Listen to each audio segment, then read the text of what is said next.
I was still holding the $3,000 receipt in my hand when my husband looked me in the eyes and said, "You should wait outside. This is a family dinner." We were at a very fancy restaurant. It was the kind of place where the lights are low and the menus don't have prices listed. My husband's whole family was there, his parents, his sister, her husband. I had made the reservation and planned everything. It was supposed to be a celebration for his new job title. From the beginning, I noticed how they treated me. They talked around me like I wasn't there. They laughed at inside jokes I didn't understand. When I tried to join the conversation, they ignored me or quickly changed the subject. I kept quiet, thinking maybe I was overreacting. The dinner went on for hours. Everyone ordered expensive dishes: lobster, steak, multiple bottles of wine. No one even glanced at the prices. I assumed they were all going to split the bill. When the check came, the waiter placed it in the center of the table. No one moved. My husband gave me a quick smile and said, "Can you get this one?"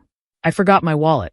Then one by one, the others gave their excuses. His sister said she left her purse in the car. His dad said he didn't expect to pay tonight. His mom laughed and said, "You're doing well, right?" I didn't want to cause a scene in a crowded place, so I paid $3,000. I used my card and signed the bill while they continued laughing and talking among themselves. After the payment, his sister stood up and said, "Let's take a family photo." They all got together, smiling. I got up to join them, but his mom said, "Oh no, we just want one with the family." I was confused. I looked at my husband. He looked straight at me and said, "You should wait outside." I stood there for a second, not sure what to say. No one else looked at me. They were already posing. I turned and walked outside. I stood by the front door, still holding the receipt. I looked at it again. The total was clear, $3,000. I took a picture of it with my phone and just stood there. Something shifted in me. After everything I had done, after paying for that entire dinner, they had the nerve to treat me like I didn't belong. They had no idea what they had just done. That moment outside the restaurant was quiet, but it meant everything. I had always tried to be kind and patient, but now I had seen them clearly, and they were going to remember this night, because I would make sure of it. I grew up in a small town. My parents worked hard, and we didn't have much. I learned to take care of myself early. I studied hard, worked through college, and later started a small tech company. It wasn't easy, but after a few years, it became successful. I didn't become a millionaire overnight, but I was doing well. I had my own place, a good income, and I didn't rely on anyone. That's when I met my husband. He came from a family that looked perfect on the outside. Big house, private schools, fancy vacations, and a family name they were proud of. But it was just that, on the outside. He spoke like someone who never had to worry about money. At first, I found it charming. He told me he worked in finance, and I believed him. As we started dating, I noticed he never paid for much. He always had excuses, forgot his card, paycheck delayed, bad month. I didn't think much of it back then. I was happy to pay. I liked being generous, and I wasn't keeping score. I thought we were building a future together, and that things would even out later. His parents were polite at first, but I could tell they didn't see me as one of them. They asked odd questions. "What does your father do? Are you renting or do you actually own your place?" Stuff like that.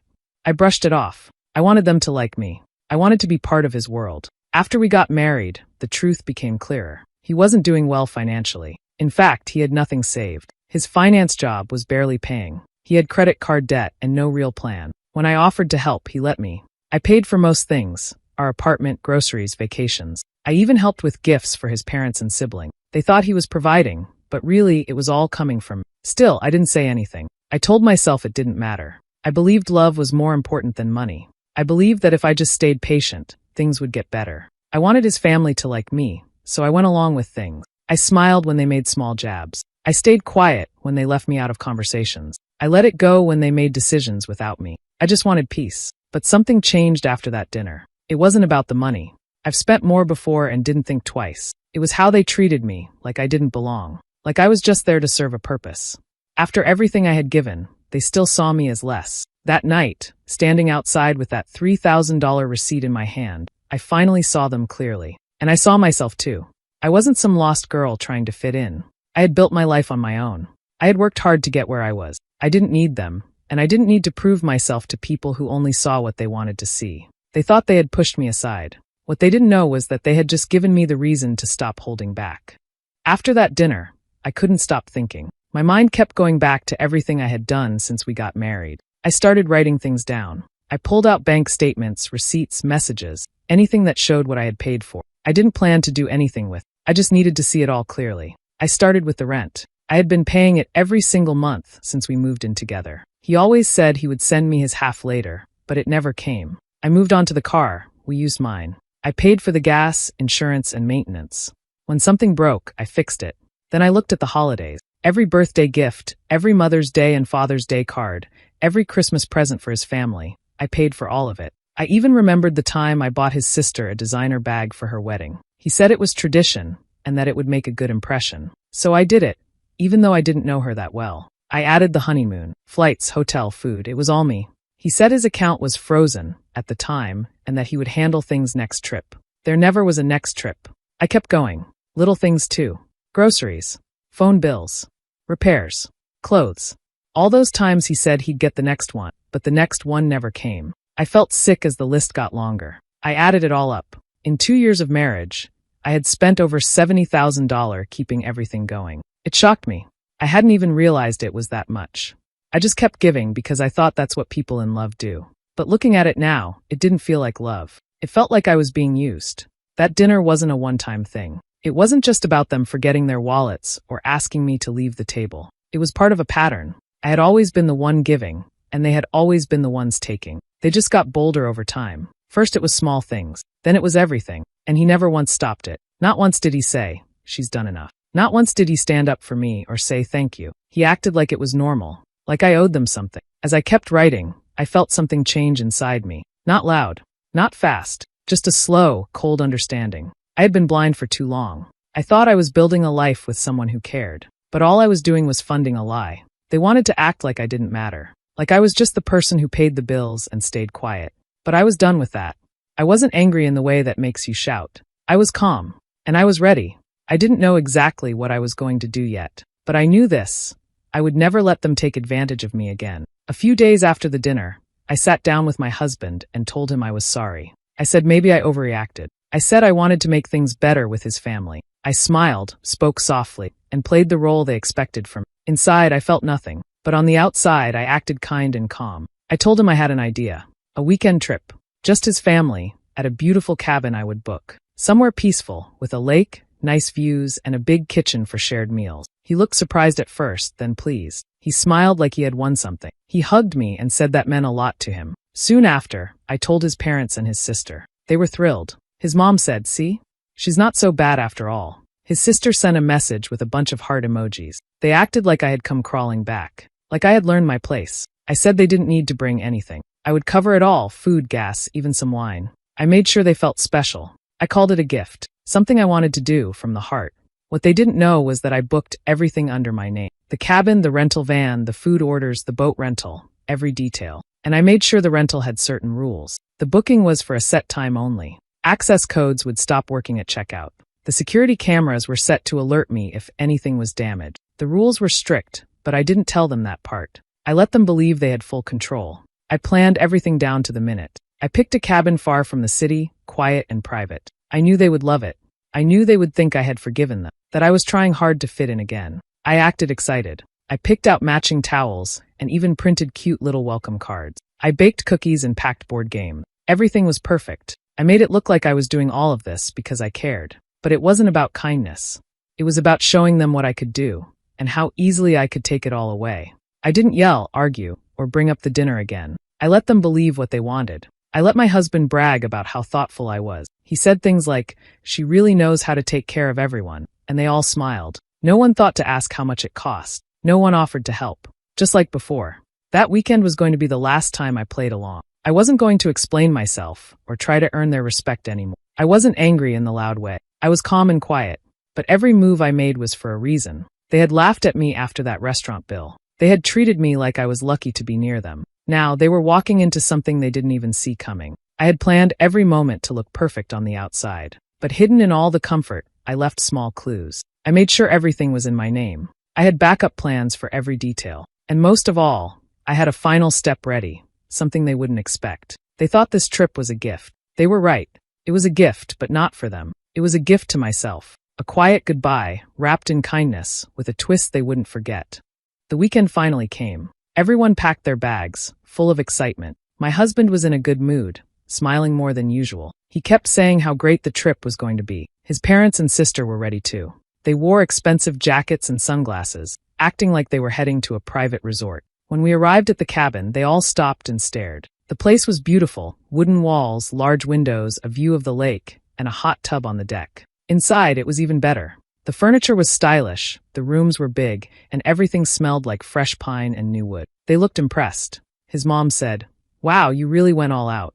I just smiled and said, "Only the best for family." I showed them around. Each room had soft blankets, robes, and little treats I had set out ahead of time. I had even printed little signs with their names on them for fun. They laughed and said it was cute. I poured wine for everyone and started dinner while they relaxed. That first night, I made their favorite foods. I let them sit and enjoy while I cooked. I served the meal with candles and soft music. They all complimented me. His sister said, "You're such a good hostess." His dad said, "Our son is lucky to have you." My husband just smiled proudly. No one offered to help. They never did. The next day, I booked spa services and a boat ride. They loved every second. I took photos of them, laughed at their jokes, and acted like everything was perfect. They talked about how great the weekend was and how kind I had been to plan it all. My husband walked around like a king. He kept saying, "See?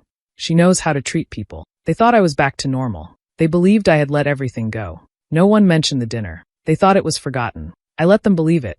I was calm, kind, and generous the whole time. I made sure they had everything they wanted. Extra snacks, blankets for the cold nights, and wine in the evening. I asked them about their lives and listened closely. I did everything right, just like they always wanted. But I left one thing behind. In the bedroom my husband and I were using, I placed something on the nightstand. It was a copy of the restaurant receipt. I had printed it out and folded it neatly. On top of it, I placed a small note that said, "Never forget." I didn't mention it.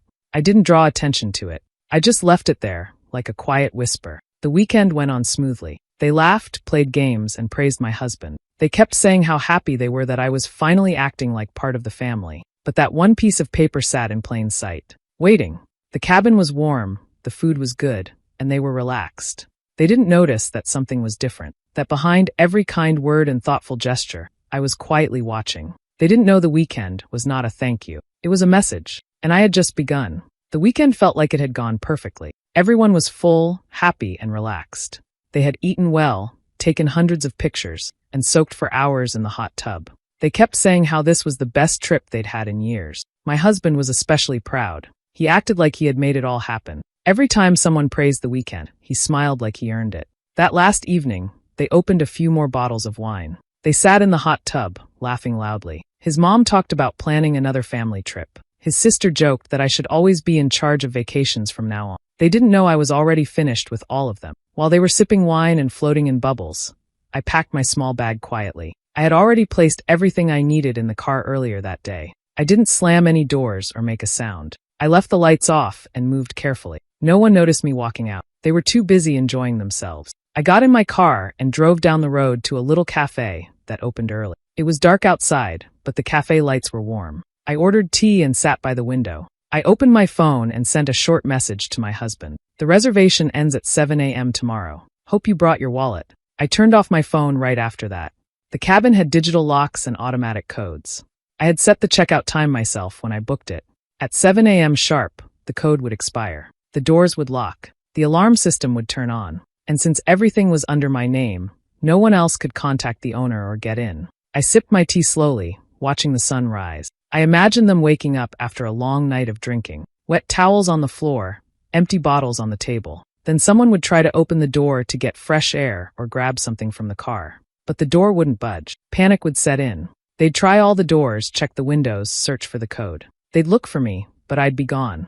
No phone calls would go through. My husband would check his messages and find only the one I left him. He would read it over and over again, finally realizing that I had walked away. I could picture them standing outside, half-dressed, barefoot, or in wet clothes from the night before. No ride, no access to the house, no idea what to do next. Eventually, they would have to call for help. Maybe they'd get a weak signal and order an Uber. Maybe they'd walk down the long gravel road until someone passed by. But no matter what, they'd leave that cabin cold, confused, and embarrassed.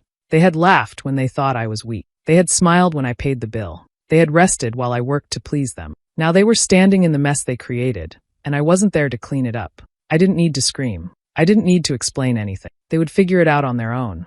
I had done everything quietly, but the message was loud. I finished my tea, took a deep breath, and looked outside at the road ahead. This time, I was driving toward peace, and they were finally left behind.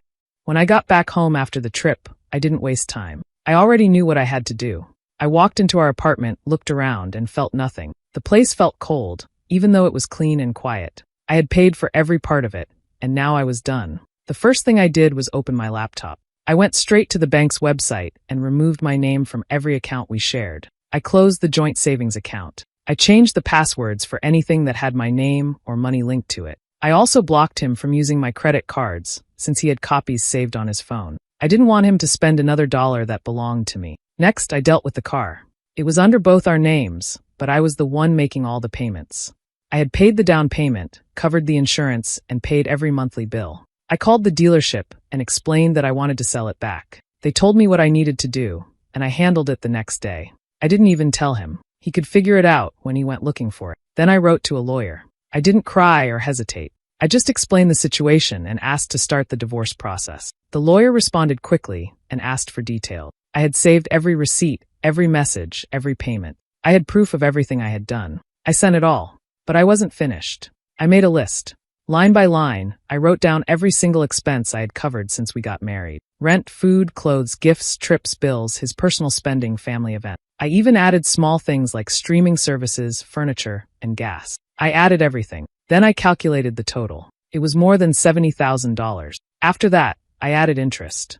I looked up the fair rate, added it in, and printed the final document. I wrote at the top in bold letters, amount owed. Then I wrote a short message. I was generous. You were ungrateful. Here's the truth in numbers. I mailed a copy to his parents and one to his sister. I knew they wouldn't like it. I knew they'd say I was being dramatic or unfair. But I didn't care. They had treated me like a wallet with no feeling. Now they could see just how much that wallet had given. Lastly, I opened my phone and scrolled to a photo I had taken. It was from the restaurant, just after I paid the $3,000 bill. In the picture, they were all laughing, drinks in hand, smiling wide, proud of themselves. I added a caption, $3,000 well spent. Then I hit send. I didn't wait for replies. I didn't want fake apologies or excuses. I wanted them to know that I saw everything clearly now. The games were over. The money was cut off. So was my time, my energy, and my care. They had made me feel small. Now they could feel what it was like to be left with nothing. After I sent everything, I turned off my phone for a full day. I needed peace and silence. When I turned it back on the next morning, the messages came in fast.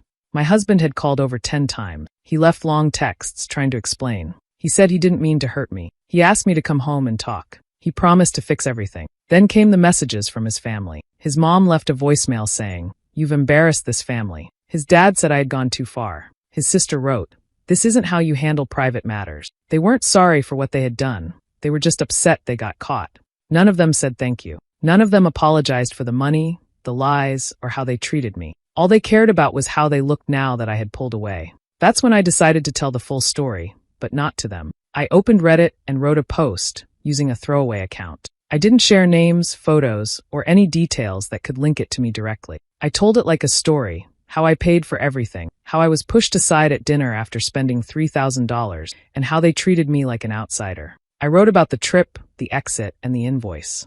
I didn't ask for advice or pity. I just wanted the truth out there. It blew up overnight. People started commenting in the thousands. Most were shocked. Others were angry for me. Many said, "You did the right thing," and some even shared their own stories. The post was shared to other subreddits. It started trending. Someone made a meme out of the restaurant photo with the $3,000 well spent line. Then things got bigger. Someone from my husband's work must have seen the post. People online began connecting dots. Screenshots from his and his family's public accounts started to appear. Old comments they had made about gold diggers, lazy wives, and keeping women in line were found and reposted. The internet didn't hold back. His company got tagged. Then they got emails. A few days later, I heard from a mutual friend that he had lost his job. Quietly let go, no public reason. But we both knew why. His family tried to fight back. His mom posted a long message online about how I had betrayed the family. But it didn't work. People had seen enough. They knew the truth. And the internet rarely forgets. For once, they had to deal with the shame they always tried to put on me. I didn't gloat. I didn't reply to their messages. I stayed silent and watched everything unfold. They had made fun of me for years, used me, and pushed me aside. Now, the world saw them as they really were. It wasn't about revenge. It was about showing them I was done hiding, done pleasing, and done staying quiet. They thought they could treat me however they wanted. Now they were living with the results. After everything happened, I booked a vacation for myself. Just me. No one to answer to, no one to plan for, and no one to please. I picked a quiet place by the beach. The kind of place where I could hear the waves at night and walk barefoot in the morning. I didn't make a schedule. I slept when I felt like it, ate whatever I wanted, and took long walks without checking my phone. I read books I had forgotten I owned. I watched the sunset every evening and listened to music I loved but hadn't played in years. For the first time in a long time, I felt like myself again. I remembered what it felt like to be free. Not just free from them, but free to just be me, without guilt, without fear, without needing approval. After I got back, I slowly started building a new life. I didn't rush anything. I kept things simple. I focused on work, spent more time with people who truly cared, and finally cleaned out the things in my apartment that reminded me of the past. Eventually, I started dating again. Not because I needed someone, but because I wanted to see what else was out there. I met kind, respectful people. People who listened when I spoke and didn't expect me to carry everything. It felt new. It felt good.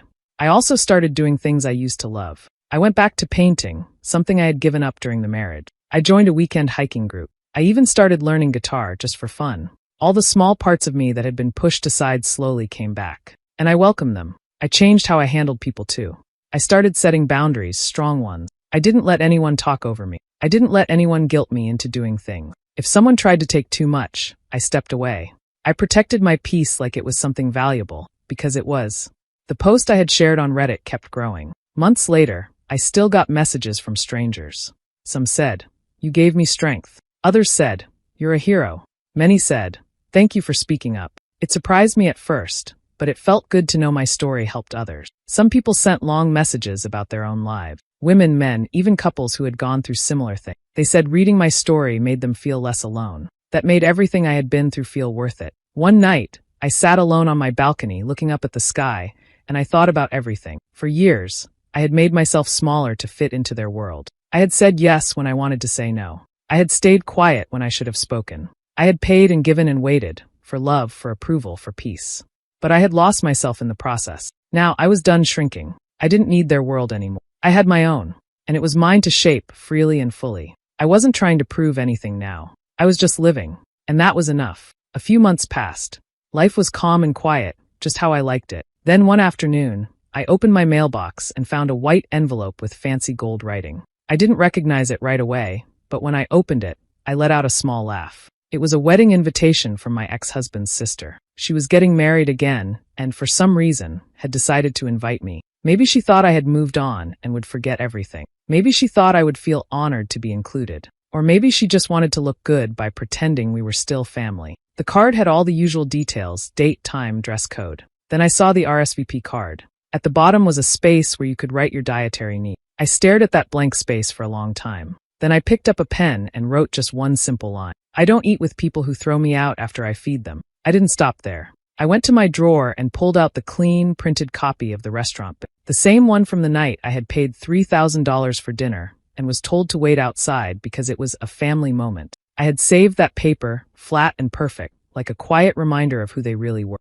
I folded the RSVP card neatly and placed it in the envelope. Then I slid the receipt in behind it, fully visible, untouched and unfolded. I didn't write anything else.